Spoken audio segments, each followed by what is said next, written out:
सभी से अनुरोध है कि कृपया अपना स्थान ग्रहण कर लें। स्कूल चलो अभियान 2023 और विशेष संचारी रोग नियंत्रण अभियान 2023 के शुभारंभ के अवसर पर आयोजित इस कार्यक्रम में हम माननीय मुख्यमंत्री महोदय का हृदय से स्वागत करते हैं, अभिनंदन करते हैं और साथ ही माननीय उप मुख्यमंत्री माननीय श्री ब्रिजेश पाठक जी का भी स्वागत और अभिनंदन करते हैं। मैं चाहूंगी कि उत्तर प्रदेश की जनता की ओर से तालियां बजाकर अपने प्रणाम मंच तक पहुंचाकर उनका स्वागत करें। सबसे पहले मैं अपर मुख्य सचिव बेसिक शिक्षा श्री दीपक कुमार जी से अनुरोध करूंगी कि हम सब की ओर से माननीय मुख्यमंत्री महोदय को पुष्प भेंट कर उनका स्वागत करें। प्रमुख सचिव चिकित्सा स्वास्थ्य एवं परिवार कल्याण श्री पार्थ सारथी सेन शर्मा जी से अनुरोध है कि माननीय उप मुख्यमंत्री महोदय का पुष्प भेंट कर स्वागत करें।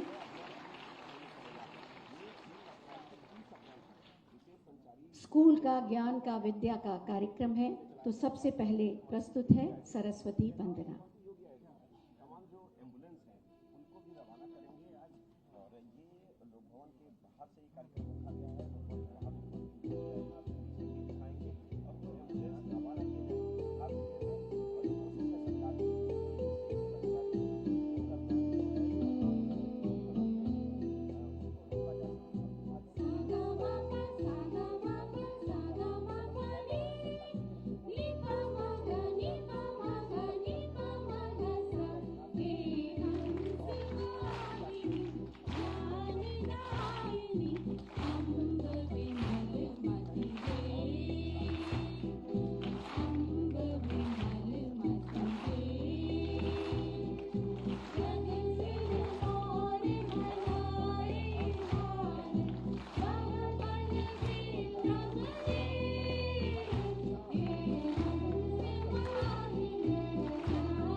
सरस्वती वंदना में हमने अपनी तालियों के माध्यम से अपने प्रणाम ज्ञान की देवी माँ सरस्वती के चरणों में समर्पित किए।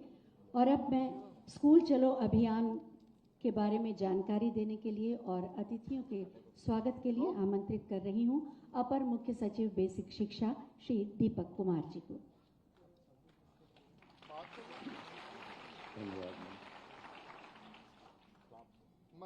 परम श्रद्धेय माननीय मुख्यमंत्री जी, माननीय उप मुख्यमंत्री जी, विभिन्न जनपदों से ऑनलाइन जुड़े माननीय प्रभारी मंत्रीगण, माननीय सांसदगण, माननीय विधायकगण, मंच पर एपीसी एवं आईआईडीसी सर, प्रमुख सचिव स्वास्थ्य, अधिकारी बंधु, मीडिया के प्रतिनिधिगण, गुरुजन, देवियों, सज्जनों एवं प्यारे बच्चों, आज के इस शुभ आयोजन में मैं आप सभी का स्वागत करता हूं। हमारा सौभाग्य है कि प्रदेश में शिक्षा के विकास हेतु माननीय मुख्यमंत्री जी का प्रेरणादायी अमूल्य मार्गदर्शन सतत रूप से प्राप्त होता रहता है। नवीन शैक्षिक सत्र के अवसर पर आयोजित स्कूल चलो अभियान कार्यक्रम का माननीय मुख्यमंत्री जी के कर कमलों से आज शुभारंभ किया जा रहा है, जो शिक्षा विभाग में एक नई ऊर्जा का संचार करेगा। माननीय मुख्यमंत्री जी द्वारा शिक्षा विभाग को एक महत्वाकांक्षी विजन दिया गया है तथा उसके नेतृत्व में स्कूल चलो कार्यक्रम, ऑपरेशन कायाकल्प, निपुण भारत मिशन, विद्यालयों में अध्यापकों की कमी को दूर करने के लिए शिक्षकों की भर्ती, मानव संपदा प्रणाली तथा शिक्षा व्यवस्था में गवर्नेंस सुधार एवं पारदर्शी व्यवस्था सुनिश्चित करने के महत्वपूर्ण कार्यक्रम संचालित किए गए हैं। माननीय मुख्यमंत्री जी के मार्गदर्शन में प्रत्येक वर्ष शैक्षिक सत्र की शुरुआत में स्कूल चलो अभियान कार्यक्रम संचालित किया जाता रहा है, जिसके उत्साहवर्धक परिणाम प्राप्त हुए हैं। परिषदीय विद्यालयों में वर्ष 2017 तक छात्र संख्या में निरंतर गिरावट हो रही थी, जिसे रोका गया और नामांकन बढ़ाने हेतु प्रभावी रणनीति बनाई गई। फलस्वरूप विगत 6 वर्षों में परिषदीय विद्यालयों के नामांकन में 40 लाख की उल्लेखनीय वृद्धि हुई है। सभी शिक्षकों से अपेक्षा है कि वे घर घर जाकर अभिभावकों से संपर्क करें, चौपाल का आयोजन करें, स्थानीय समुदाय को जोड़ें। बालिकाएं ज़्यादा ड्रॉप आउट होती हैं, उन पर विशेष ध्यान दिए जाने की आवश्यकता है। ऑपरेशन कायाकल्प के अंतर्गत लगभग सभी विद्यालय मूलभूत सुविधाओं से संतृप्तिकरण की ओर अग्रसर हैं तथा विद्यालयों का भौतिक परिवेश समृद्ध एवं आकर्षक बना हुआ है। यह कार्यक्रम राष्ट्रीय स्तर पर अपनी पहचान स्थापित करने में अत्यंत प्रभावी साबित हुआ है तथा अन्य राज्य इसी ओर अग्रसर हैं। सर, शिक्षा की गुणवत्ता में सुधार लाने हेतु प्रदेश में निपुण भारत मिशन कार्यक्रम सभी जनपदों में प्राथमिकता के आधार पर संचालित हो रहा है। बच्चों के लर्निंग आउटकम में सुधार लाने हेतु सुनियोजित गतिविधियां की जा रही हैं। त्रैमासिक परीक्षा में प्राप्त परिणामों के आधार पर छात्र छात्राओं को रिपोर्ट कार्ड वितरित करने की व्यवस्था की गई है, ताकि अभिभावकों को जानकारी हो सके। वर्ष 2025-26 के अंत तक निपुण भारत मिशन के लक्ष्यों को प्राप्त किया जाना है। शिक्षा के साथ ही बालिकाओं के सशक्तिकरण के कार्यक्रम भी संचालित किए जा रहे हैं। इस दिशा में बालिकाओं को आत्मरक्षा प्रशिक्षण देने की व्यवस्था की गई है। गृह विभाग के सहयोग से आत्मरक्षा प्रशिक्षण का मॉड्यूल तैयार किया गया है, जिसका विमोचन आज माननीय मुख्यमंत्री जी के कर कमलों से कराया जाना प्रस्तावित है। इस मॉड्यूल के आधार पर दीनदयाल राजग्राम विकास संस्थान लखनऊ द्वारा 12,000 शारीरिक शिक्षकों को प्रशिक्षण दिया जाएगा और इन प्रशिक्षित शिक्षकों के द्वारा प्रदेश के लगभग 46,000 उच्च प्राथमिक विद्यालयों की छात्राओं को आत्मरक्षा के कौशल सिखाए जाएंगे। कक्षा 1 से 8 के बच्चों को सरकार की ओर से प्रतिवर्ष निःशुल्क पाठ्यपुस्तकें वितरित की जाती हैं। माननीय मुख्यमंत्री जी के प्रेरणा से इस वर्ष विभाग द्वारा तत्परता से मुद्रण की प्रक्रिया पूर्ण कराते हुए शैक्षिक सत्र के आरंभ में ही पाठ्यपुस्तकों की उपलब्धता सुनिश्चित की गई है, जो अपने आप में एक ऐतिहासिक उपलब्धि है। छात्र छात्राओं को यूनिफॉर्म, स्वेटर, जूता, मोजा, स्कूल बैग आदि उपलब्ध कराए जाने हेतु पारदर्शी ढंग से डीबीटी प्रणाली वर्ष 2021-22 में शुरू हुई और इस वर्ष भी शैक्षिक सत्र 2023-24 में नवीन प्रवेश लेने वाले छात्र छात्राओं को सम्मिलित करते हुए सभी को 1200 की धनराशि डीबीटी के माध्यम से इसी माह ट्रांसफर की जाएगी। सर, राष्ट्रीय शिक्षा नीति 2020 की मंशा के अनुरूप बेसिक शिक्षा विभाग द्वारा पूर्व माध्यमिक शिक्षा कार्यक्रम प्रारंभ किया गया है। इस हेतु विद्यालय परिसर में संचालित आंगनबाड़ी को भौतिक संसाधन उपलब्ध कराते हुए सुदृढ़ीकरण किया जा रहा है। सभी आंगनबाड़ी कार्यकर्तियों को प्रशिक्षण दिया गया है। इसके साथ ही कक्षा 1 में नवीन प्रवेश लेने वाले बच्चों के लिए विद्या प्रवेश मॉड्यूल के आधार पर 12 सप्ताह का स्कूल रेडनेस मॉड्यूल एवं एक्टिविटी कैलेंडर तैयार किया गया है, जिससे बच्चों की गतिविधियों के माध्यम से सीखने की विधा पर ध्यान केंद्रित किया जा सके।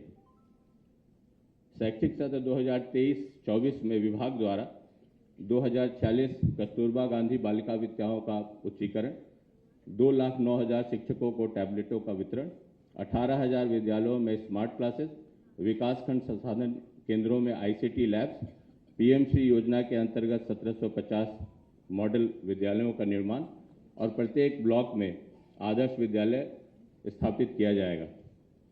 उपयुक्त महत्वाकांक्षी कार्यक्रमों को प्राथमिकता के आधार पर क्रियान्वित करके माननीय मुख्यमंत्री जी की संकल्पना को साकार रूप प्रदान किए जाने के लिए विभाग प्रतिबद्ध है। धन्यवाद। जय हिंद। धन्यवाद महोदय, महत्वपूर्ण जानकारी देने के लिए। आज ही विशेष संचारी रोग नियंत्रण अभियान का भी शुभारंभ हो रहा है। इस अभियान के बारे में जानकारी देने के लिए हम आमंत्रित कर रहे हैं प्रमुख सचिव चिकित्सा स्वास्थ्य एवं परिवार कल्याण श्री पार्थ सारथी सेन शर्मा जी को।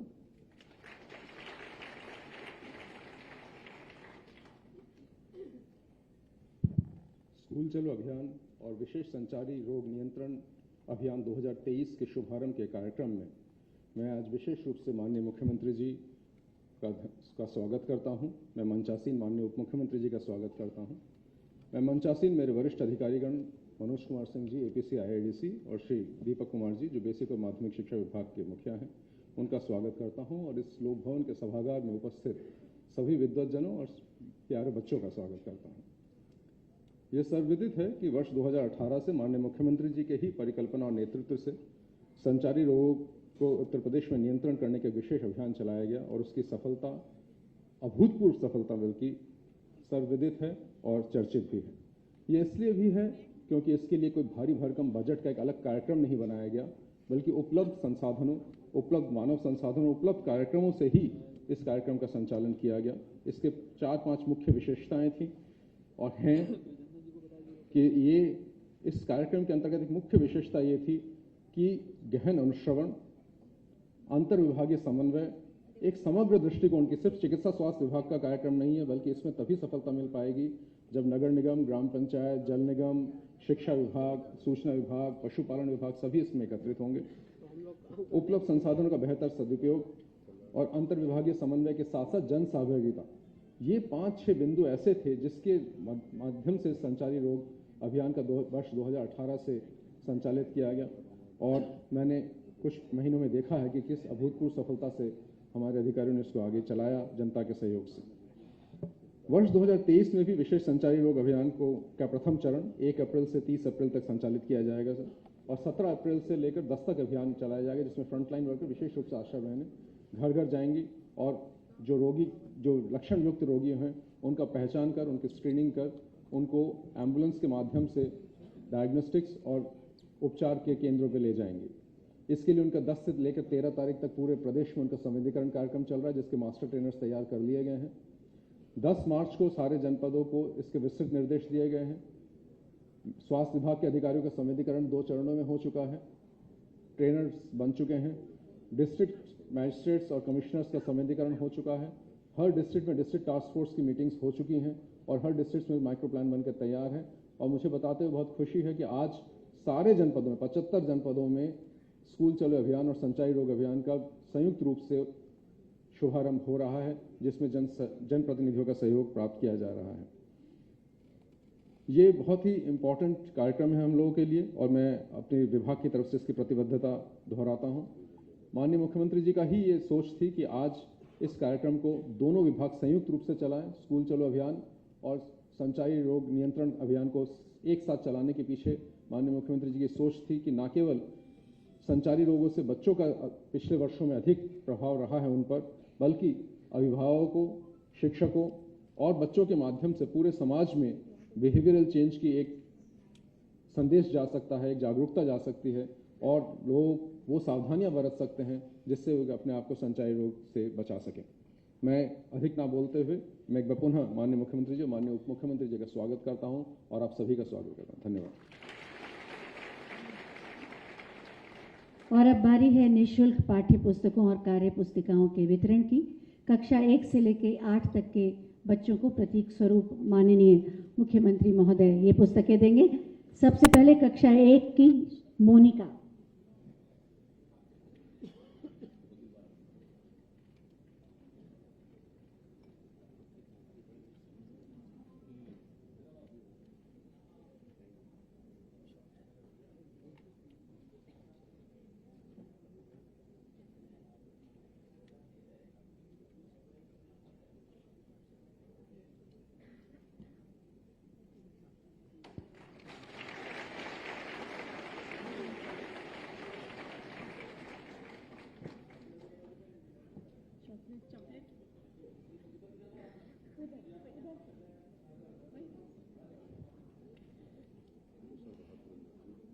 मोनिश कक्षा 2 के छात्र।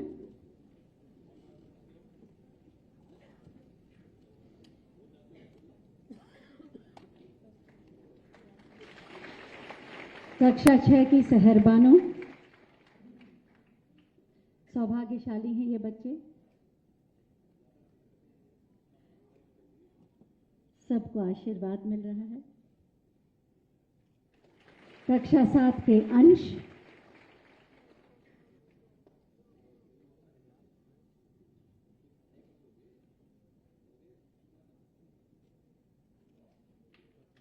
कक्षा 8 के पीयूष वर्मा। ये सब बच्चे प्राथमिक विद्यालय नरही, उच्च प्राथमिक विद्यालय उदयगंज और जियामऊ के हैं। बहुत बहुत धन्यवाद माननीय।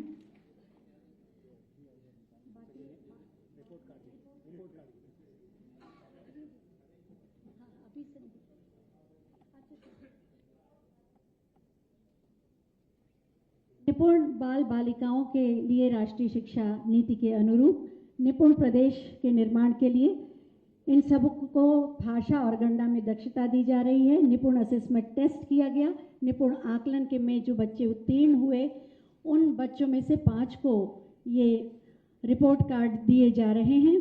मैं आमंत्रित कर रही हूँ श्री अथर्व तिवारी,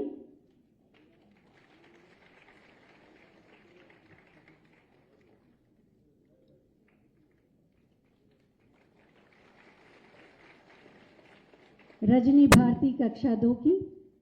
इन सबको निपुण रिपोर्ट कार्ड मिल रहा है। सौम्या सोनकर कक्षा 3 के लिए निपुण रिपोर्ट कार्ड।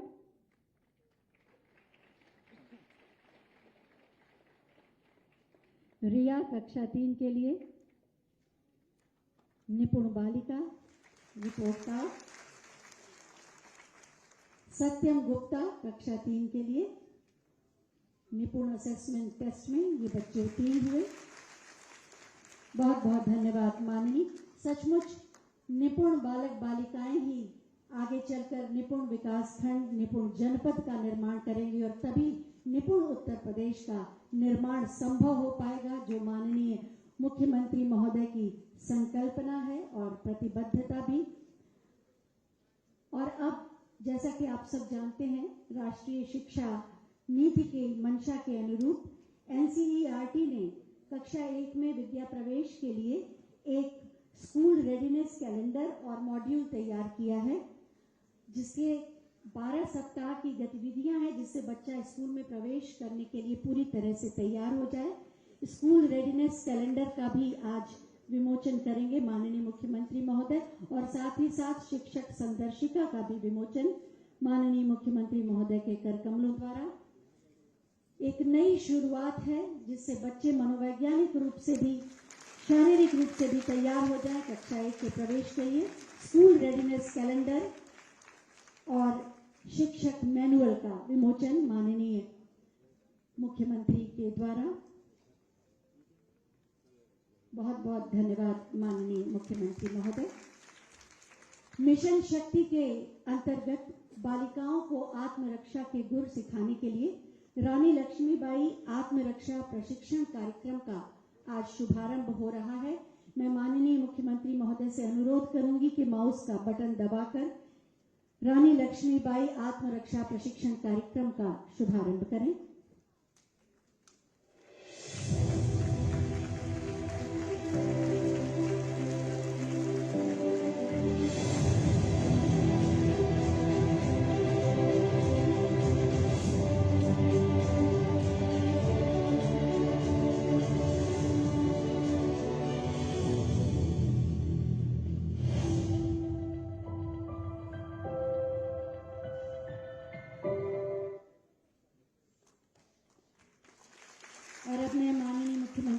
से अनुरोध करूंगी कि रानी लक्ष्मीबाई आत्मरक्षा प्रशिक्षण के मॉड्यूल का भी विमोचन करें।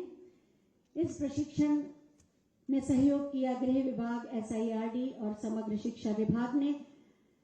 46,000 स्कूल तक पहुंचने का लक्ष्य है और 2 लाख से अधिक बालिकाओं को इससे लाभ होगा। 12,000 PTI इसका प्रशिक्षण देंगे।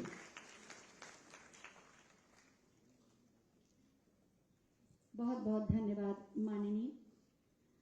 चिकित्सा स्वास्थ्य सेवाओं के गुणवत्ता, उसकी सुलभता और उसके सुदृढ़ीकरण और विकास के लिए पूरी संवेदनशीलता और प्रतिबद्धता के साथ कार्य कर रहे हैं माननीय उप मुख्यमंत्री माननीय श्री ब्रिजेश पाठक जी। आज के इस अवसर पर हम उनसे भी अनुरोध करेंगे कि हमारा मार्गदर्शन करने की कृपा करें, आपकी तालियों के प्रणाम के साथ।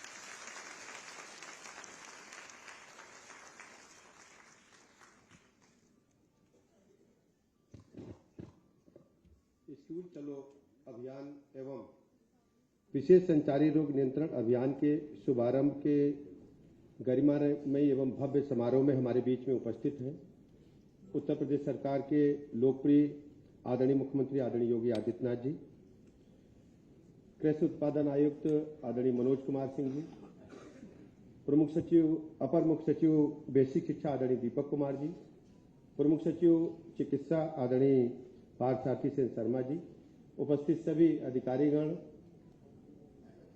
अन्य व्यवस्था से जुड़े भाई बहन, प्यारे बच्चों, पत्रकार मित्रों, आज पूरे उत्तर प्रदेश में दोनों ही बहुत ही महत्वपूर्ण कार्यक्रम प्रारंभ किए जा रहे हैं माननीय मुख्यमंत्री जी के कर कमलों द्वारा। स्कूल चलो अभियान के अंतर्गत 6 वर्ष से लेकर 14 वर्ष तक के बच्चों को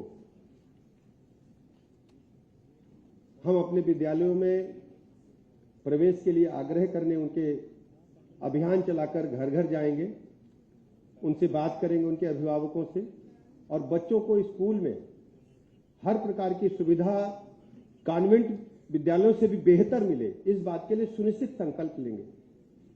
मैं बधाई देना चाहता हूं उत्तर प्रदेश के उन 5 करोड़ परिवारों को। माननीय मुख्यमंत्री योगी जी के नेतृत्व में उत्तर प्रदेश में बेसिक शिक्षा विभाग ने आमूलचूल परिवर्तन किया है। 2017 से पहले हम लोग भ्रमण पर जब विभिन्न क्षेत्रों में जाते थे, जनपदों में, बेसिक शिक्षा के स्कूल एकदम खंडहर बन चुके थे। कई जगह देखने को मिलता था लोग जानवर बांधते थे, भूसा भरने का काम उनके कमरों में करते थे। बच्चों की संख्या दिन प्रतिदिन 2017 से पहले गिरती जा रही थी। पूरी तरह से बच्चों के भविष्य को अंधकार में बनाने का काम तत्कालीन सरकारों ने किया था। हमारी सरकार ने इस पीड़ा को समझा और पूरी ताकत और लगन के साथ अधिकारियों की टीम बना करके डे टू डे मॉनिटरिंग करके इस अभियान को अपने हाथ में लिया। माननीय मुख्यमंत्री जी के मार्गदर्शन में मैं कह सकता हूं कि आज पूरे प्रदेश के 90% से अधिक स्कूल हमारे कायाकल्प योजना में मॉन्टेसरी प्राइवेट स्कूलों से बेहतर बन गए हैं। मैं दावे के साथ कहता हूं, लगभग सभी जनपदों में गांव-गांव जाकर विद्यालयों को हमने अपनी आंखों से देखा है और उन बच्चों में आत्मविश्वास हमने देखा है। जो बच्चे कॉन्वेंट और मॉन्टेसरी के जो निजी स्कूल थे, उनसे बेहतर ड्रेस पहन करके पढ़ रहे थे। मुझे इस बात को कहने में बहुत ही फक्र हो रहा है, प्रसन्नता भी हो रही है कि उत्तर प्रदेश की आने वाली पीढ़ी को तैयार करने के लिए हमारी सरकार ने माननीय मुख्यमंत्री जी के नेतृत्व में बेहतर से बेहतर काम किया है और गुणवत्तापरक काम किया है। कुछ स्कूल जो रह गए हैं, आने वाले समय में हम शीघ्र ही उनको पूरा करेंगे, लक्ष्य के अनुसार चल रहे हैं। और सबसे बड़ी बात यह है कि इसमें सरकारी संसाधनों का उपयोग कम से कम करके हमने विद्यालय में पूर्व छात्रों को, अधिकारियों को, क्षेत्र के सम्मानित लोगों को जो अपने परिजनों के नाम पर या खुद विद्यालय को मेंटेन करना चाहते हैं, इस प्रकार से कायाकल्प योजना को चला करके अद्भुत परिणाम हमारे बेसिक शिक्षा विभाग ने दिया है। दूसरी तरफ डीबीटी के माध्यम से सीधे अभिभावकों के खाते में बच्चों को ड्रेस उपलब्ध कराना, उनके बस्ते उपलब्ध कराना, अन्य सामग्री उपलब्ध कराना बहुत ही प्रशंसनीय काम हुआ है। हम लगातार अपने बेसिक शिक्षा विभाग के अधिकारियों के संपर्क में रहकर उनसे अनुरोध करते हैं कि अभिभावकों के संपर्क में आकर के, सामान्यतः होता क्या, जो बैठकें होती हैं वो पहले विद्यालय परिसर में होती थी बेसिक शिक्षा के अभिभावकों को बुला करके। हम जिस जिले में गए हमने अनुरोध किया कि हमारे जो बेसिक शिक्षा के अधिकारी हैं वो प्रधान के घर, जिला पंचायत सदस्य के घर, ब्लॉक प्रमुख के घर या क्षेत्र के सम्मानित व्यक्ति के घर या सामान्य पंचायत भवन में एक सभी अभिभावकों को बुला करके उनसे बात करें और बच्चों के भविष्य के लिए चिंता करने को कहें। उनको ड्रेस के लिए, उनको उच्च कोटि के खाद्यान्न सामग्री जो मिल रही उसके लिए, सबके लिए व्यवस्थित ढंग से बच्चों को जिंदगी को उच्च स्तर पर बढ़ाने के लिए काम करें। हमारी सरकार प्रदेश के 5 करोड़ परिवारों तक आज से एक अभियान के तहत पहुंचने का काम कर रही है। हम आज विशेष संचारी रोग अभियान प्रारंभ करने जा रहे हैं और सबसे बड़ी बात यह है कि इसमें हम घर घर जाएंगे। 5 करोड़ से परिवारों से हम सीधी बात करेंगे। हमारी जो आशा वर्कर है, आशा बहनें हैं, वो जाएंगी और लोगों को संचारी रोग अभियान के बारे में बताएंगी, मच्छर जनित जो रोग हैं उनके बारे में बताएंगी, हम किस प्रकार उनसे बच सकते हैं उनके बारे में बताएंगी, सफाई के बारे में बताएंगी और आवश्यक हुआ तो अस्पताल में जाकर के किस ढंग से हम बीमार का इलाज कर सकते हैं बेहतर ढंग से, उस बारे में भी आपको बताएंगे। हम अपने आशा वर्कर से कहना चाहते हैं, प्रमुख सचिव महोदय से कहेंगे, हमारी आशा वर्कर जब घर घर जा ही रही है तो साथ में उनके अभिभावकों से बच्चों के बारे में अवश्य आग्रह करें। यदि कोई छोटा बच्चा 6 वर्ष से 14 वर्ष की उम्र तक का है तो आशा वर्कर अपने विभाग के काम के साथ साथ बच्चा भी छोटा तो उनसे आग्रह करे कि पास के बेसिक शिक्षा के स्कूल में जाकर के उसका रजिस्ट्रेशन करा के उसके विद्यालय में जरूर भेजे, जिससे दोनों काम हमारे साथ आसान हो जाएंगे। विशेष संचारी रोग अभियान के माध्यम से हमें बड़ी सफलता मिली। 2017 से पहले हम सब जानते हैं कि मच्छर जनित रोगों के कारण कई बीमारियां घातक होती थी। उनसे हम लोगों को मजबूरी में मानना पड़ता था, कोई भूत है, कोई कहता था कि देवी जी ने ले लिया, हमारा बच्चे की बलि चली गई, असमय बच्चे चले जाते थे। माननीय मुख्यमंत्री जी ने लगातार इस बात को अपने कार्यकाल के दौरान लोकसभा में उठाया और जब अवसर प्रदेश में उन्हें काम करने का मिला तो पूरी तरह इस रोग का सफाया हुआ है। हम लोग स्वास्थ्य मंत्रियों के सम्मेलन में गुजरात में केवड़िया गए तो जो बेस्ट प्रैक्टिसेस में इसको हमने जब लोगों को दिखाया, देश भर के स्वास्थ्य मंत्रियों को, केंद्रीय स्वास्थ्य मंत्रियों की टीम भी थी, केंद्रीय स्वास्थ्य मंत्री पूरे अधिकारियों की टीम थी, उन लोगों ने हमारे अभियान को सराहा और इस आधार पर पूरे देश में यह अभियान चला करके रोग से निजात पाने का एक बड़ा कार्यक्रम चलाया जा रहा है। मैं माननीय मुख्यमंत्री जी का आभार प्रकट करता हूं और प्रदेश के सभी लोगों से अपील करता हूं कि स्कूल चलो अभियान, विशेष संचारी रोग अभियान में हमारी मदद करें। घर के आसपास बिल्कुल गंदगी नहीं होना चाहिए, जल भराव नहीं होना चाहिए। घर के अंदर सामान्यतः जो कूलर होते हैं या जो पीने के पानी के बर्तन होते हैं या जो उलट करके कभी कभी टूटे फूटे खिलौने पड़ जाते हैं छत के ऊपर या अन्य कोई साफ पानी एकत्र बिल्कुल न होने दे।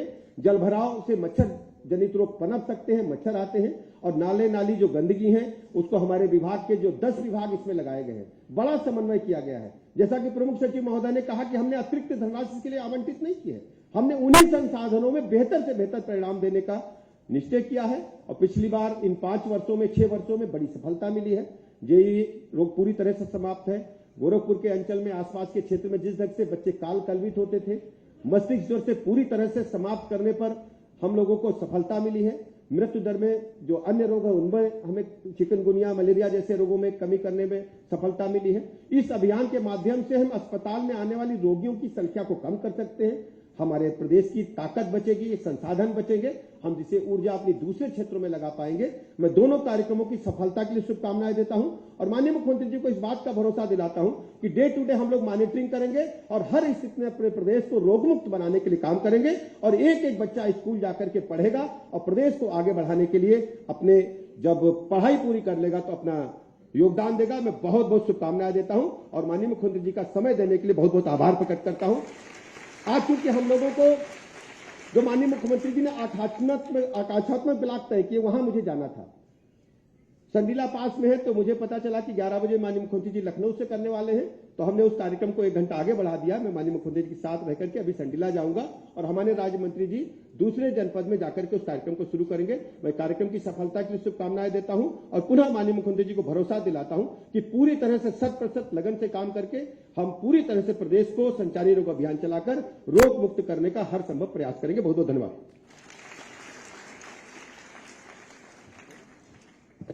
बहुत बहुत धन्यवाद माननीय। शिक्षित, सुसंस्कृत और निपुण बाल बालिकाओं का निर्माण और जन स्वास्थ्य सुविधाओं का सुधार, विकास और विस्तार के साथ साथ स्वच्छ, स्वस्थ, सशक्त, आत्मनिर्भर उत्तर प्रदेश का निर्माण माननीय मुख्यमंत्री जी की प्राथमिकता भी है और प्रतिबद्धता भी, और इसीलिए शिक्षा के क्षेत्र का कायाकल्प हो रहा है और साथ ही संचारी रोग नियंत्रण अभियान अभूतपूर्व सफलता प्राप्त कर रहा है। माननीय मुख्यमंत्री जी का नेतृत्व और मार्गदर्शन हमें चुनौतियों का सामना करने का साहस भी देता है और असंभव को संभव करने का बल भी। मैं बहुत ही आदर के साथ माननीय मुख्यमंत्री महोदय से अनुरोध करूंगी कि आज के इस अवसर पर हमारा मार्गदर्शन करें, आप सबकी तालियों के अभिवादन के साथ।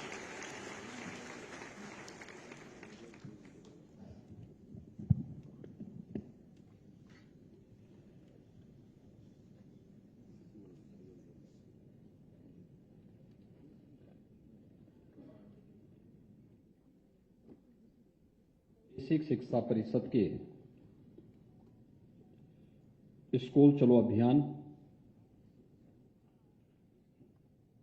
और स्वास्थ्य एवं परिवार कल्याण विभाग के द्वारा संचालित संचारी रोग नियंत्रण अभियान के इस विशेष कार्यक्रम में मंच पर उपस्थित प्रदेश सरकार में मेरे वरिष्ठ सहयोगी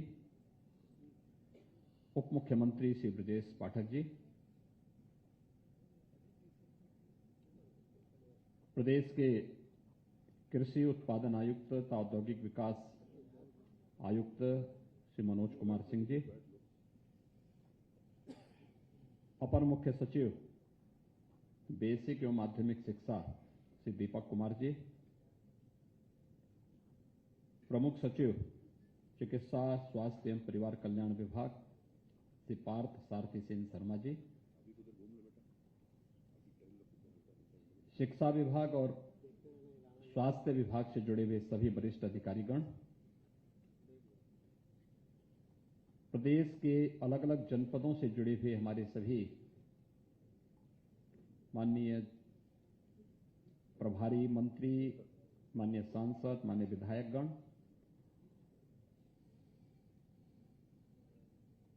उपस्थित सभी प्रदेश के हमारे शिक्षकगण और प्यारे बच्चों,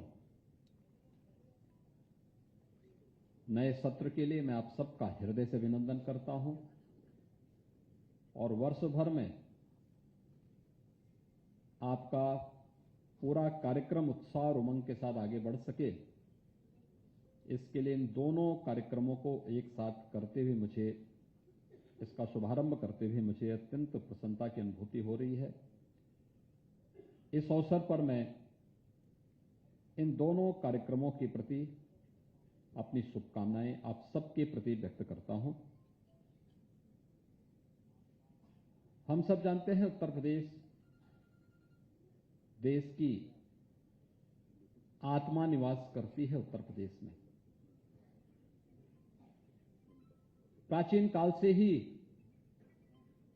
शिक्षा का और स्वास्थ्य का एक केंद्र बिंदु उत्तर प्रदेश रहा है। अगर शिक्षा के क्षेत्र में आप देखेंगे तो काशी प्राचीन काल से ही इसके लिए जग विख्यात रही है। प्रयागराज ने एक लंबे समय तक शिक्षा के क्षेत्र में, उच्च शिक्षा के क्षेत्र में लोगों को अपनी ओर आकर्षित किया। भारत के वैदिक ज्ञान को लिपिबद्ध करने की जो भूमि रही है, यही बगल में सीतापुर का नैमिषारण्य है। प्राचीन काल से ही भारत के ज्ञान और विज्ञान की, अध्यात्म की धरती होने के नाते उत्तर प्रदेश का इसमें एकाधिकार भी था। लेकिन समय के अनुरूप अपने आप को तैयार न करने के कारण एक समय ऐसे भी आ गया था जब उत्तर प्रदेश की पहचान अपने ज्ञान, अपने विज्ञान, अपनी समृद्धि और अपने संसाधनों से नहीं, बल्कि उत्तर प्रदेश के अंदर की अराजकता, गुंडागिर्दी, दंगे और अव्यवस्था और अराजकता उत्तर प्रदेश की पहचान बन गई थी। बीमारी उत्तर प्रदेश की पहचान बन गई थी। अव्यवस्था, भ्रष्टाचार ये उत्तर प्रदेश की पहचान बन चुकी थी। लेकिन पिछले 6 वर्षों के अंदर आदरणीय प्रधानमंत्री जी के मार्गदर्शन में प्रदेश सरकार ने जो कदम उठाए, आज उसके परिणाम हर एक क्षेत्र में देखने को मिल रहे हैं। स्कूल चलो अभियान, इस अभियान का शुभारंभ हम लोगों ने 1 जुलाई 2017 में प्रारंभ किया था। उस वर्ष जुलाई में इसलिए सत्र ये कार्यक्रम प्रारंभ किया क्योंकि सरकार ही 19 मार्च को बनी थी और मार्च के बाद फिर इन कार्यक्रमों को आगे बढ़ाते बढ़ाते जुलाई 17 में हम लोगों ने स्कूल चलो अभियान के कार्यक्रम को कुकरेल में प्रारंभ किया था। एक सफल कार्यक्रम रहा। आप याद करिए, प्रधानमंत्री मोदी जी ने 2014 में आने के साथ ही स्कूल में जो ड्रॉप आउट रेट था, खासतौर पर 5वीं और 8वीं क्लास पास होने के बाद बच्चे स्कूल छोड़ देते थे, खासतौर पर बालिकाओं की संख्या इसमें ज्यादा थी। इसी के लिए उस समय एक स्लोगन दिया था, बेटी बचाओ और बेटी पढ़ाओ का। इसमें भी आप देख रहे होंगे दोनों विभाग साथ काम कर रहे हैं, स्वास्थ्य विभाग भी और शिक्षा विभाग भी। एक साथ ये कार्यक्रम एक साथ चले थे, लेकिन उत्तर प्रदेश में किन्हीं कारणों से उन्हें लागू करने में देर हुई। जुलाई 2017 में हम लोगों ने स्कूल चलो अभियान आगे प्रारंभ किया था और इस कार्यक्रम के माध्यम से हम लोगों ने एक प्रयास प्रारंभ किया कि कोई भी बच्चा स्कूल जाने से वंचित न रह जाए। इसके लिए जो हमारे शिक्षकगण हैं उनकी मदद लेकर के, चुने गए जनप्रतिनिधियों की मदद लेकर के, स्वास्थ्य शिक्षा विभाग से जुड़े हुए अन्य कार्मिकों की मदद लेकर के बृहद पैमाने पे कार्यक्रम चला। और मुझे बताते हुए प्रसन्नता है कि जो संख्या जुलाई 17 में हमारे सामने केवल 1,34,00,000 की थी, आज वो बढ़कर के 1,92,00,000 के आसपास से 1,92,00,000, यानी ये संख्या जो बढ़ी है, ये बढ़ी हुई संख्या इस बात को प्रदर्शित करती है कि प्रदेश के अंदर ये कार्यक्रम सफलतापूर्वक आगे बढ़ा। आज हमारे सामने जब हमारे विधायक गण आते हैं, जनप्रतिनिधिगण आते हैं, तो वह अपने विधानसभा क्षेत्र में बेसिक शिक्षा परिषद के स्कूलों में ऑपरेशन कायाकल्प के माध्यम से हुए परिवर्तन के बारे में चर्चा जरूर करते हैं। ड्रॉप आउट रेट का कारण क्या था? विद्यालय के भवन जर्जर थे, फर्श अच्छा नहीं था, विद्यालय में के भवन के ऊपर बड़े बड़े पेड़ जमे हुए थे,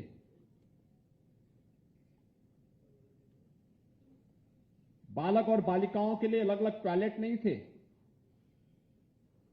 पेयजल की सुविधा नहीं थी, यानी ये बुनियादी चीजें थी। लाइब्रेरी और स्मार्ट क्लास की बात तो बहुत दूर थी। आधे से अधिक बालिकाएं ऐसी थी जो नंगे पैर स्कूल आती थी। बालकों में भी यह संख्या 40% के आसपास ऐसा था जो नंगे पैर स्कूल आते थे। यूनिफॉर्म बहुत अच्छी क्वालिटी की नहीं थी, जो एक यूनिफॉर्म मिलती भी थी तो वह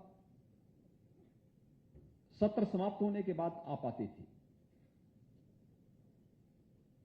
और उस समय मैंने इस बात को महसूस किया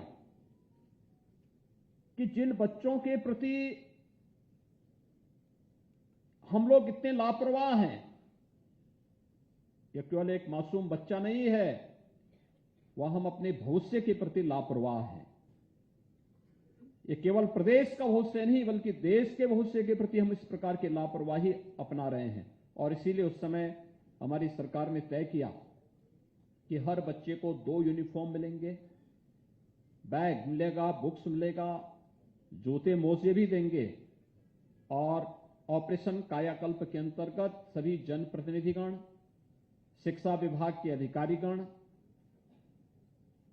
प्रशासनिक अधिकारियों ने, पुलिस अधिकारियों ने, पूर्व छात्रों ने मिलकर के एक एक विद्यालय को गोद लिया। और मुझे बताते हुए प्रसन्नता है कि कुल 1,56,000 विद्यालयों में से 1,36,000 को ऑपरेशन कायाकल्प के अंतर्गत अब तक हम बुनियादी सुविधाओं के साथ साथ स्मार्ट क्लास और अन्य सुविधाओं से आच्छादित कर चुके हैं।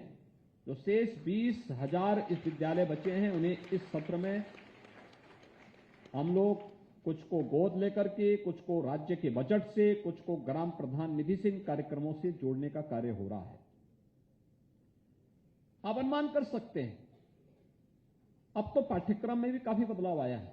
एनसीईआरटी का पाठ्यक्रम बेसिक शिक्षा परिषद अपना रहा है। मानव संपदा पोर्टल के माध्यम से शिक्षकों की उपस्थिति के साथ साथ शिक्षा विभाग के अधिकारियों की उपस्थिति उसके साथ दर्ज हो रही है। निपुण भारत अभियान के अंतर्गत बच्चों के प्रत्येक विद्यालय को, प्रत्येक ब्लॉक विकास खंड को, प्रत्येक जनपद को निपुण विद्यालय, निपुण जनपद, निपुण ब्लॉक घोषित करने का एक प्रतिस्पर्धा, स्वस्थ प्रतिस्पर्धा प्रारंभ हुई है। और शिक्षा के क्षेत्र में जब हम क्वालिटी देने की स्थिति में पहुंच चुके हैं, उसी कार्यक्रम को आगे बढ़ाते हुए आज तमाम कार्यक्रमों को यहां पर लॉन्च भी किया गया है। और मुझे बताते हुए प्रसन्नता, यहां पे निःशुल्क पाठ्य पुस्तकों का वितरण तो 5 बच्चों को हमने किया ही, साथ साथ यहां पर विद्या प्रवेश पर आधारित स्कूल रेडीनेस कैलेंडर एवं शिक्षक मैनुअल का भी यहां पर विमोचन अभी मंच के माध्यम से हुआ है। बालिकाओं को मिशन शक्ति के अंतर्गत रानी लक्ष्मीबाई आत्मरक्षा प्रशिक्षण मॉड्यूल के विमोचन के साथ साथ इस प्रशिक्षण कार्यक्रम का भी उद्घाटन का कार्यक्रम यहां पर संपन्न हुआ है। निपुण भारत अभियान के अंतर्गत छात्र छात्राओं को रिपोर्ट कार्ड भी यहां पर वितरण के ढेर सारे कार्यक्रम एक साथ यहां पर आयोजित हुए हैं। ये कार्यक्रम बताते हैं हम एक सकारात्मक दिशा में आगे बढ़े हैं।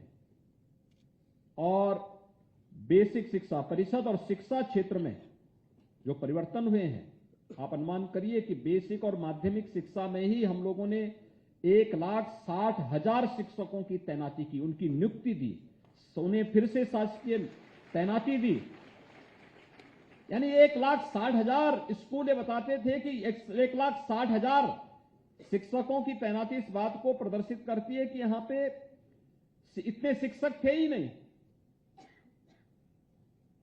और इनको वहां पर नियुक्ति पत्र देने के साथ जो कार्यक्रम आज आगे बढ़े हैं, उसके परिणाम हम सबके सामने हैं। और आज इसीलिए स्कूल चलो अभियान जब प्रारंभ हो रहा है, अगले 1 महीने तक ये कार्यक्रम चलेगा।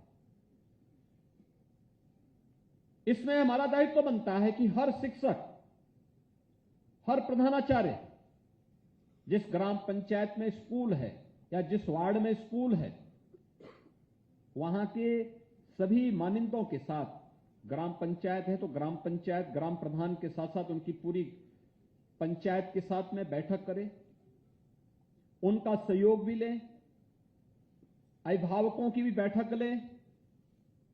अच्छा होगा किसी दिन घर घर जाकर के एक एक घर की आप लोग स्क्रीनिंग करें, एक स्टडी भी करें ग्राम पंचायत की, किस ग्राम पंचायत में कितने घर हैं, इस ग्राम पंचायत में किस किस सामाजिक और आर्थिक परिस्थिति में निवास करने वाले लोग हैं। फिर उनका एक डाटाबेस तैयार करिए और उस परिवार में कितने लोग हैं जो स्कूल पढ़ने वाले लोग हैं। विद्यालय के पास ये रिपोर्ट कार्ड अपना होना चाहिए अपनी ग्राम पंचायत का। और हो सके तो बेसिक शिक्षा परिषद इसका एक पोर्टल तैयार करें और प्रत्येक विद्यालय से लेकर अपने अपने गांव पंचायत में उन्होंने कितना वो रखा है, कितना डाटाबेस उन्होंने तैयार करके रखा हुआ है, क्योंकि यह आपके लिए तो महत्वपूर्ण होगा ही, एक शिक्षक के लिए भी अपने जिस परिवेश में वो कार्य कर रहा है वहां के सामाजिक, वहां की आर्थिक स्थितियों को अध्ययन करने का एक माध्यम मिलेगा, एक केस स्टडी होगी उसकी उस स्थानीय स्तर पर। और फिर उससे आप तय करेंगे कितने बच्चे स्कूल जा रहे हैं, कितने बच्चे स्कूल जाने से वंचित हैं। जो स्कूल जाने से वंचित हैं, किन कारणों से वंचित हैं? जब उनकी फीस नहीं लग रही है, यूनिफॉर्म फ्री मिल रही है। अब तो हम 1200 रुपए हर बच्चे को डीबीटी के माध्यम से दे रहे हैं। हमारा प्रयास होना चाहिए कि उसी समय आधार ऑथेंटिकेशन की कार्रवाई भी हम प्रारंभ करवाएं। पूरे प्रदेश के अंदर सभी जिलाधिकारीगण इस बात को सुनिश्चित करेंगे कि एक एक नोडल अधिकारी तैयार करें और बेसिक शिक्षा अधिकारी जो ये बीएसए हैं उनके साथ मिलकर के हर विकास खंड का, हर ग्राम पंचायत का एक तैयार करते हुए इस बात को सुनिश्चित करें कि अलग से कोई व्यवस्था नहीं, बल्कि उसी के साथ इस 1 महीने के कार्यक्रम के साथ, जिससे 1 महीने के कार्यक्रम के बाद डीबीटी के माध्यम से जो धनराशि इन बच्चों के अभिभावक के अकाउंट में जाना है, वह तत्काल हम अगले 1 महीने 2 महीने के अंदर इस पैसे को उन परिवारों के, उन अभिभावकों के खाते में भेज सकें, जिससे समय पे यूनिफॉर्म मिल सके बच्चों को, समय पे वे बैग खरीद सकें, समय पे जूते मोजे का खरीद कर सकें और फिर जाड़ा आने के पहले उन बच्चों के लिए स्वेटर की व्यवस्था भी कर सकें। समय से ये सारे कार्यक्रम आगे बढ़ने चाहिए, समयबद्ध तरीके से इन कार्यक्रमों को आगे बढ़ाया जाना चाहिए। हम खेल कूद की प्रतिस्पर्धा भी कराते हैं। हमारा प्रयास होना चाहिए कि कार्यक्रम हमें बाद में फिर नवंबर दिसंबर के दौरान छुट्टियों के आसपास इन कार्यक्रमों को हम करें। स्कूली स्तर पर सरकार ने इसलिए तय किया है कि हर ग्राम पंचायत में एक खेल का मैदान होगा और खेल के मैदान के लिए हमने जो स्थल तय किया है वो स्कूल के आसपास की जो भूमि होगी उसी को आरक्षित करके, आवश्यकता पड़ती है तो हमने राजस्व विभाग से भी कहा है, जनपदों से भी कहा है कि उसके आसपास अगर आवश्यकता पड़ती है तो इंटरचेंज करके विद्यालय के नजदीक की भूमि को हम खेल के मैदान के रूप में, ओपन जिम के रूप में वहां पर यह व्यवस्था दें। और ये कार्यक्रम युद्ध स्तर पर प्रदेश भर में प्रारंभ हुआ है। बच्चों को खेलने कूदने के लिए सड़कों पर नहीं जाना पड़े, बल्कि स्कूल का अपना खेल का मैदान हो। जिस समय स्कूल चलेगा उस समय बच्चे उसका उपयोग करेंगे और शेष, क्योंकि ग्राम प्रधान निधि का भी उपयोग उसमें होना है, जब विद्यालय बंद हो उस दौरान ग्राम पंचायत उसका उपयोग करे, गांव के बच्चे उसका उपयोग करें, सभी बच्चे खेले कूदें, अपने सार्वजनिक कार्यक्रमों को भी इस मैदान में करें और उसको मेंटेन करने का कार्य भी करेंगे तो एक बड़ा अभियान पूरे प्रदेश भर में आगे बढ़ सकता है।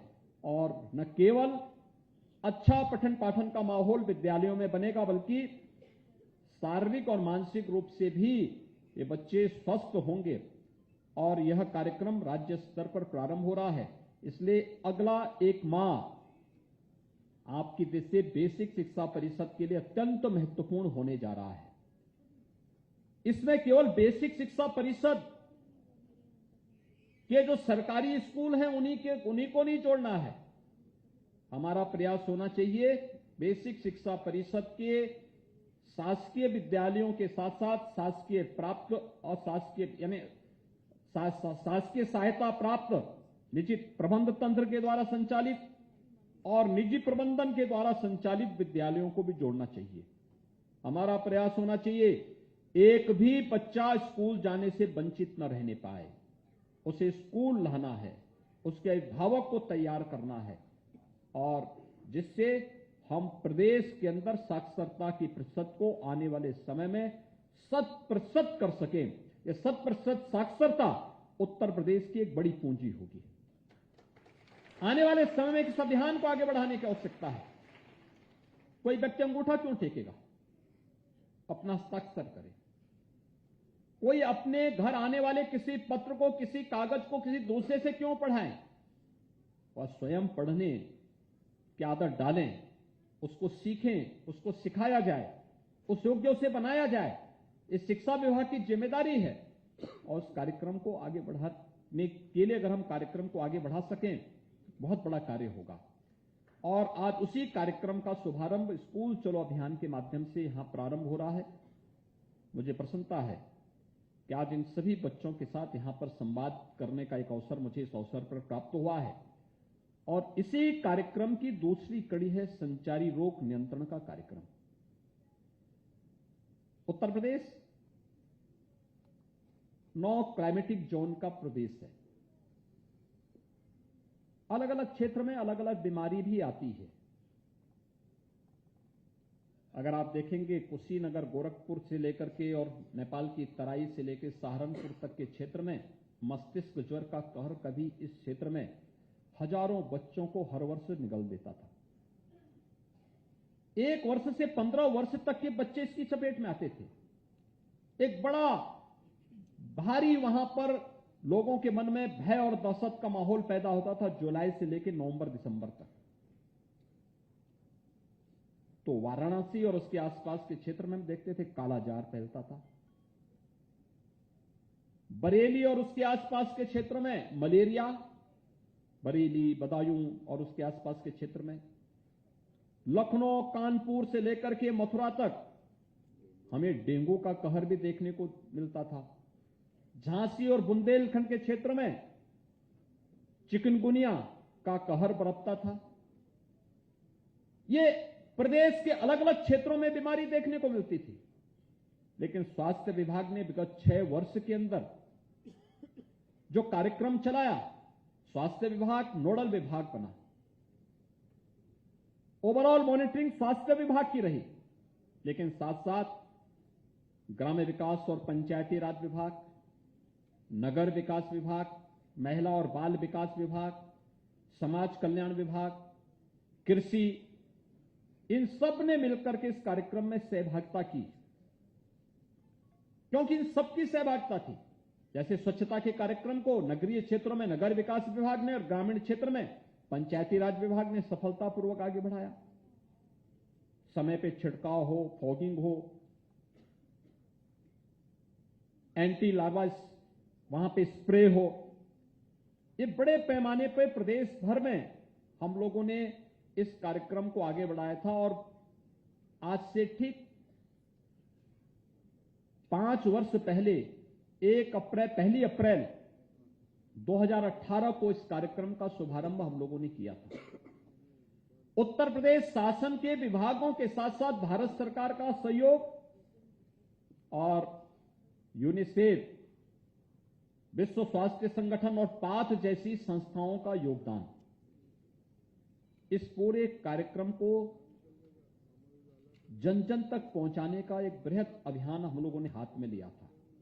इसमें हमारे स्वास्थ्य विभाग के अधिकारी, कर्मचारी थे, आशा वर्कर, आंगनवाड़ी की बड़ी भूमिका थी। जितने भी मेडिकल कॉलेजेस थे, जितने भी जिला चिकित्सालय थे, सामुदायिक स्वास्थ्य केंद्र थे, प्राथमिक स्वास्थ्य केंद्र थे, हेल्थ पोस्ट थी, इन सब ने इस कार्यक्रम को आगे बढ़ाया। आज परिणाम क्या है? संचारी रोग नियंत्रण के लिए उत्तर प्रदेश का यह मॉडल पूरे देश के सामने आज बहुत अच्छे परिणाम के साथ सामने आया है। उत्तर प्रदेश ने इस दिशा में अच्छा कार्य किया। आज उसको आप देख सकते हैं, हर एक जगह उसको महसूस किया जा सकता है। मस्तिष्क ज्वर, इंसेफ्लाइटिस, जिससे अगर मैं केवल गोरखपुर के ही गवर्नमेंट मेडिकल कॉलेज के आंकड़े आपके सामने प्रस्तुत करूं और वहां के जो अन्य आंकड़े हैं, जो मेडिकल कॉलेज के अंदर और मेडिकल कॉलेज के बाहर मौतें हुई, केवल गोरखपुर और बस्ती कमिश्नरी के अंदर 40 वर्ष में 50,000 से अधिक बच्चों की मौत हुई थी। वहां अनुमान करिए 50,000 बच्चों की मौत के लिए जिम्मेदार कौन था? और आज मुझे बताते हुए प्रसन्नता है कि इंसेफ्लाइटिस को अंतर विभागीय समन्वय के कारण स्वास्थ्य विभाग ने इसे लीड किया था। आज उसको पूरी तरह नियंत्रित किया जा चुका है। अब इंसेफ्लाइटिस से कोई मौत नहीं होती है। जिस स्थिति में पहुंचा लिया गया है, एक प्रकार से उसके उन्मूलन की घोषणा होनी बाकी है। शेष या कार्यक्रम सफलतापूर्वक आगे बढ़ा। चिकनगुनिया, मलेरिया, कालाजार, इसमें उत्तर प्रदेश का कार्य उत्कृष्ट श्रेणी का है। उत्तर प्रदेश स्वास्थ्य विभाग ने इस दिशा में बहुत अच्छा काम किया है। डेंगू नियंत्रण के भी प्रभावी कार्यक्रम कराए गए, उसके परिणाम बहुत अच्छे आए हैं। जो पहले डेंगू फैलता था, लोगों में एक भय हो जाता था, आज डेंगू का भय नहीं है, एक सामान्य सी बीमारी रह गई है। और इसीलिए इसकी चपेट में जितनी बीमारियां हैं, इनकी चपेट में ज्यादातर बच्चे आते थे, ज्यादातर बच्चे इसकी चपेट में आते थे, क्योंकि इसमें मच्छर से ही फैलने वाली ज्यादातर बीमारियां हैं। मच्छर की प्रकृति अलग अलग हो सकती है, और बच्चे चूंकि खेलते हैं, इनमें से कुछ मच्छर ऐसे थे जिनके सुबह और शाम काटने से भी बीमारी फैलती थी, कुछ ऐसे थे जिनके कारण जो किसी अन्य समय में नुकसान पहुंचाते थे। और इसलिए स्कूल चलो अभियान और संचारी रोग नियंत्रण का एक कार्यक्रम एक साथ यहां पे प्रारंभ किया गया है। इसमें सबसे ज्यादा भूमिका होनी चाहिए स्वच्छता की। स्वच्छता का है, शुद्ध पेयजल का है, इसमें बड़ी भूमिका होगी। एक स्वच्छता हमारे घर के आसपास, और मैं सभी अपने शिक्षकों से भी अनुरोध करूंगा, हमें इंटरेक्शन बढ़ाने की आवश्यकता है। केवल स्कूल में जाकर के केवल अपने पाठ्यक्रम को पढ़ा लेना ही एक योग्य शिक्षक का काम नहीं है। अभिभावक के साथ भी संवाद बनाना, सकारात्मक रूप से बच्चों के भावक को बच्चे के रिपोर्ट कार्ड के बारे में अवगत कराना। आवश्यक नहीं कि सभी बच्चे पारंगत हो, सभी बच्चे योग्य हों, यह आवश्यक नहीं। एक योग्य शिक्षक का दायित्व बनता है कि जो योग्य नहीं उसको योग्य बनाना। जो योग्य है तो अपनी प्रतिभा से है ही योग्य, लेकिन अगर आप कोई कमजोर बच्चे को योग्यता की श्रेणी में ला देते हैं, ये आपकी उपलब्धि होगी। अगर आपका बेहतरीन संवाद है और एक रचनात्मक और सकारात्मक सहयोग आप इन बच्चों के लिए उपलब्ध करवा रहे हैं, तो बच्चा आजीवन आपको सम्मान करेगा, आजीवन आपको सम्मान करेगा। अन्यथा समय और वक्त ये किसी को बख्शता नहीं है। याद रखना, ये हर व्यक्ति के कर्मों का फल उसे उसके रहते हुए ही दे भी देता है, बता भी दे देता है। आज आप देख रहे होंगे ना, प्रदेश भर में जो माफिया पहले सत्ता को अपना सरप्रस्त मानते थे कुछ नहीं, और आज उनकी क्या दुर्गति हो रही है,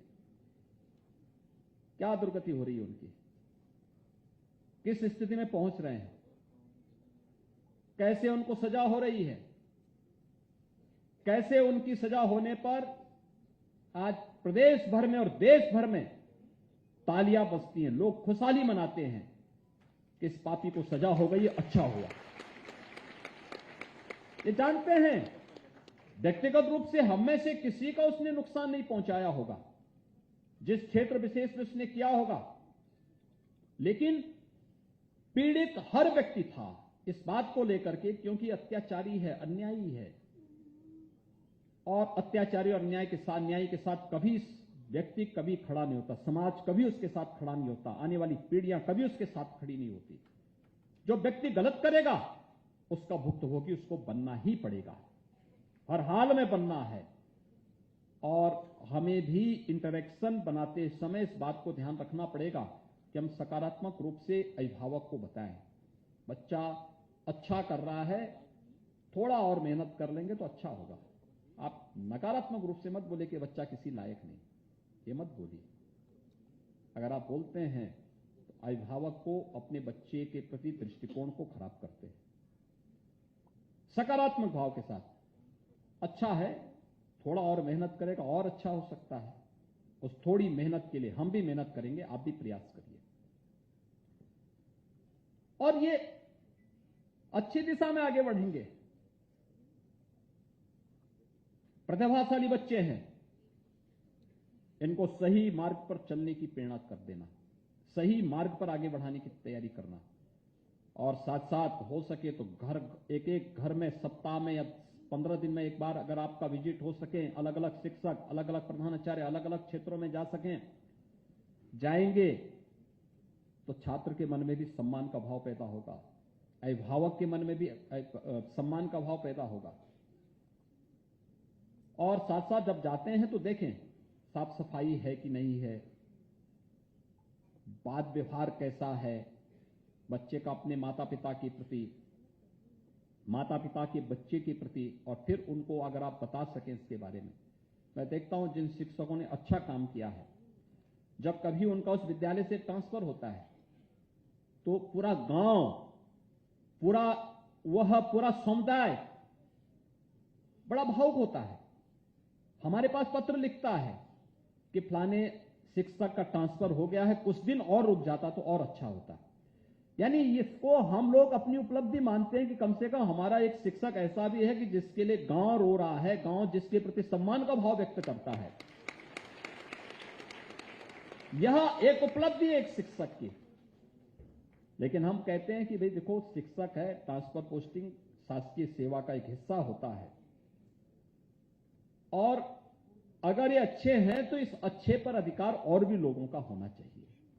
इन्होंने एक मानक तय किया है, आने वाले जो शिक्षक होंगे उनके लिए मानक होगा, ये और भी जगह जाएंगे और अच्छा काम करेंगे। लेकिन जो बुरा है उसको देखकर लोग पहले बोलते हैं कि साहब इसको हटा देते तो अच्छा था, हमारे यहां किसी को मत भेजिए लेकिन इसको तो हटा ही दीजिए। और अगर हटा ही देते हैं लोग ये मानते हैं कि चलो एक बला कट गई है, इसको तो अच्छा हुआ कि आने वाले समय कोई ना आए ऐसा। अब हमें तय करना है कैसा हम बनना चाहते हैं। जिसको लोग सम्मान दें वो हम बनना चाहते हैं, जिससे लोग घृणा करें। जीवन में कोई व्यक्ति हमसे घृणा करे, इससे नारकीय जीवन दूसरा नहीं होता जी। लोग हमें सम्मान की दृष्टि से देखें, ये जीवन यही है। और स्वच्छता के बारे में एक कार्यक्रम को आगे बढ़ाना, ग्राम प्रधान से ग्राम प्रबंध समिति के साथ बातचीत करते हुए अभिभावकों को भी इसके लिए प्रेरित करना। स्कूल कॉलेजेस में जाकर स्कूल में जो बच्चे आते हैं उनको भी देखना यूनिफॉर्म साफ सुथरी है या नहीं है। साफ सुथरी यूनिफॉर्म हो, नहा करके आते हैं कि नहीं आते हैं, दांतून करते हैं कि नहीं करते हैं घर में, ये पूछना। ये मॉर्निंग असेंबली के समय होना चाहिए। अपने निर्धारित यूनिफॉर्म में ही बच्चे स्कूल आए, इसके लिए तैयार करना। जूते मोजे साफ सुथरे हैं या नहीं हैं। विद्यालय की यूनिफॉर्म को घर जाने पर उतार करके घर के दूसरे कपड़े होने चाहिए। स्कूल में अच्छे ही कपड़े, साफ सुथरे कपड़े पहन करके आए, इसके लिए बच्चों को बताना। नहीं तो पता लगता कुछ बच्चे खेलते खेलते खेलते रात्रि में भी जूते मोजे पहन करके ही सो जाते हैं, कोई बोलने वाला नहीं। अगर आप बताएंगे नहीं कैसे होगा, उन बच्चों को कैसे पता लगेगा। स्वच्छता के प्रति जितना बृहद आप उनको जानकारी दे पाएंगे, इस संचारी रोग को नियंत्रण करने में उतनी ही सफलता प्राप्त होगी। दूसरा, विद्यालय में भी इस बात को देखना कि आपके यहां टॉयलेट बनाए गए हैं, बालक बालिकाओं के लिए बनाए गए होंगे, बनाए गए या अगर कहीं खराब हो गए तो उसको ठीक करवाना, उसकी नियमित सफाई करना। ग्राम पंचायत में सफाई कर्मियों के साथ या नगर निकायों में उनको भी बोल करके साफ सफाई के कार्यक्रम को वहां ठीक करना, नियमित सफाई हो। जो जल की आपूर्ति हो रही है, जहां पे आरओ है, आरओ की भी समय समय पे मरम्मत करवाना। ऐसा तो नहीं कि पुराना पानी है और वही महीनों से टंकी में सड़ रहा है, वही पानी बच्चे पी रहे हैं, फिर तमाम इन्फेक्शन के शिकार हो रहे हैं। ये छोटी छोटी चीजें हैं जिसको ध्यान देंगे तो उन बच्चों के स्वास्थ्य को भी आप ठीक रख पाएंगे और गांव के लोगों को भी इसके बारे में आप बता पाएंगे।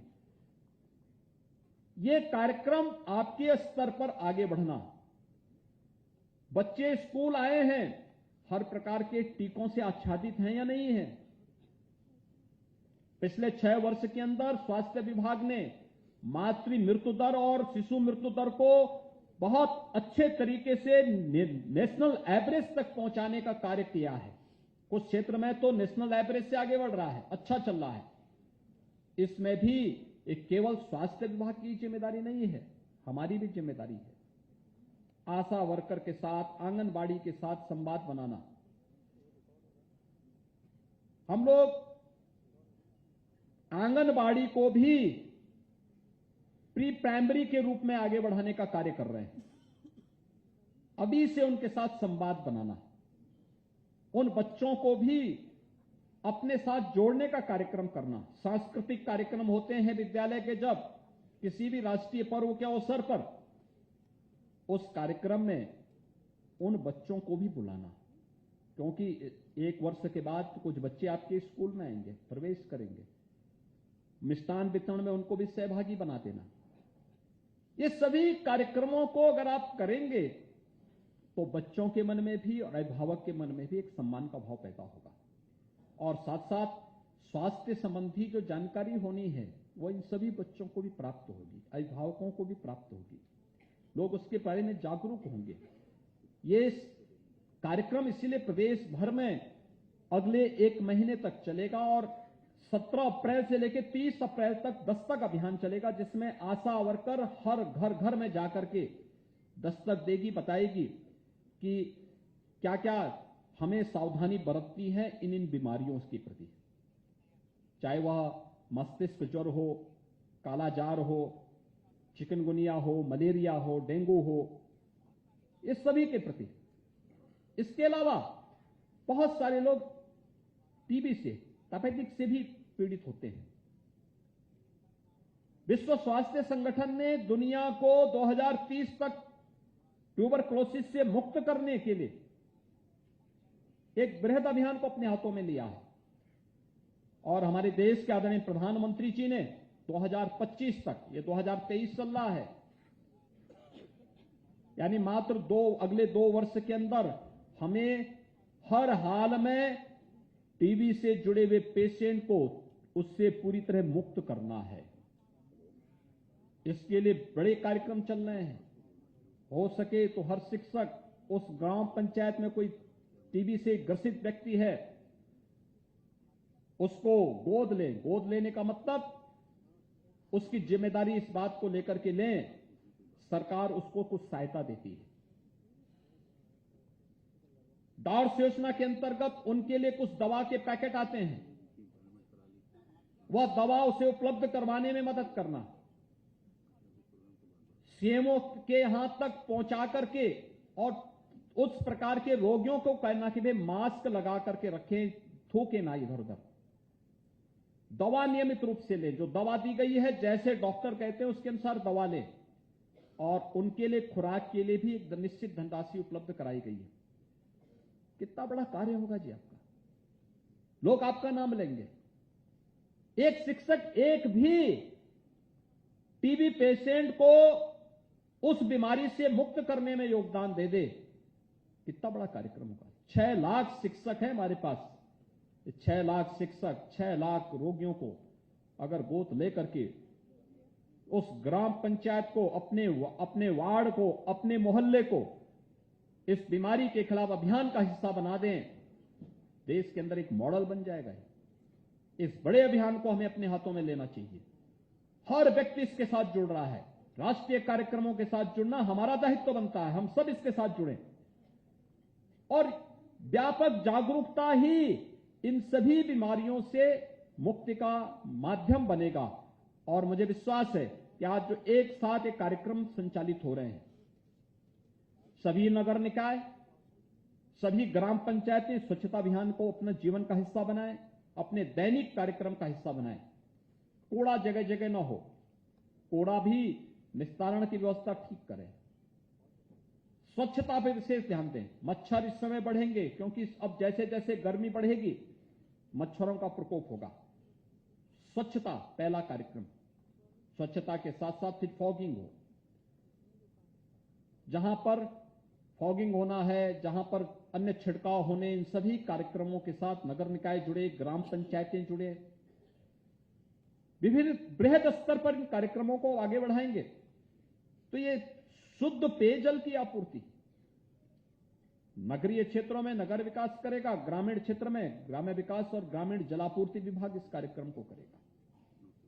एक बड़े कार्यक्रम को बाल विकास और पोषाहार योजना के अंतर्गत हर आंगनबाड़ी में कुपोषित माताओं के लिए और बच्चों के लिए उनका पोषाहार उन्हें उपलब्ध हो, क्वालिटी के साथ उपलब्ध हो, इस कार्यक्रम के साथ जोड़ना।